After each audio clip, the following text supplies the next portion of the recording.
I think when we get to a point where we can actually do some of these studies, brain scans of people who are having these experiences, we'll be able to start addressing this explanatory gap in terms of sort of the mechanics of how the brain works versus how it produces these subjective states of feeling and consciousness. And that's the big piece that's missing right now.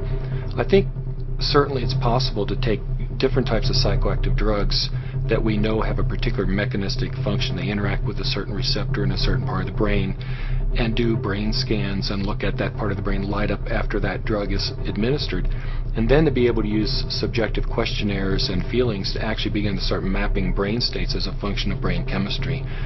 That to me is actually a really important goal that no one, I think, has really clearly articulated. But I think we're almost to the point where we could use a library of various types of psychoactive drugs, and coupled with advanced brain imaging techniques, to actually start mapping a sort of cartography between what happens when a particular receptor in a particular brain area is activated, what brain state does that produce, what kind of feeling does that produce. And I think we're not too far away. I think the biggest holdup is sort of social perceptions that, is this something we should do, and should it be funded as a public priority? And to me, you know, that's sort of a no-brainer.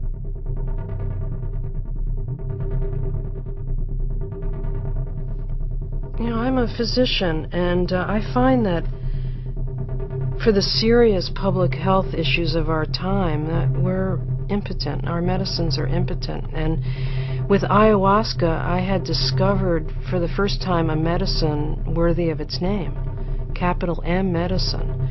And as you know, ayahuasca is considered the medicine by many of the indigenous peoples of the South American Amazonian basin, because of its profound ability to transform. And I think one of the most pressing questions about ayahuasca, and I think this is true of all the entheogenic botanicals and even the synthetic materials, is can these medicines not only affect the psychological state of us, but also our bodies? Can we really heal ourselves, our bodies?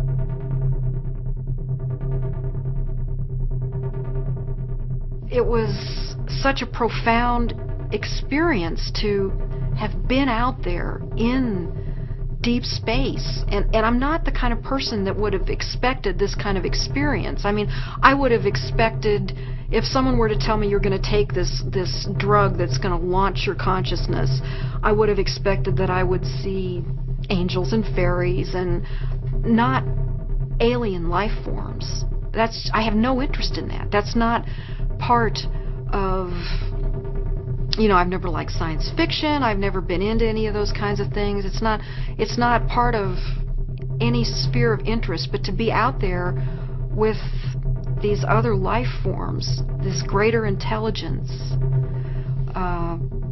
was absolutely astonishing. As far as I know, DMT is astonishingly widely available in plants and animals all around the world, but so far nobody really knows why it's there, or what its function is. Rick Strassman made the suggestion that DMT may be produced in the pineal gland. As far as I know, that suggestion still needs to be fully validated. But it's an intriguing suggestion, because if we look at the origins of the pineal gland as an organ of sense, that it was a sense organ, and that in evolutionary older animals it actually has, I think, a lens and a cornea and a retina. Maybe that's what it still is. Maybe what DMT is offering us is a different modality of perception, to allow us to comprehend and grasp and interact with the wider reality that surrounds us. And maybe this is why it's there in nature.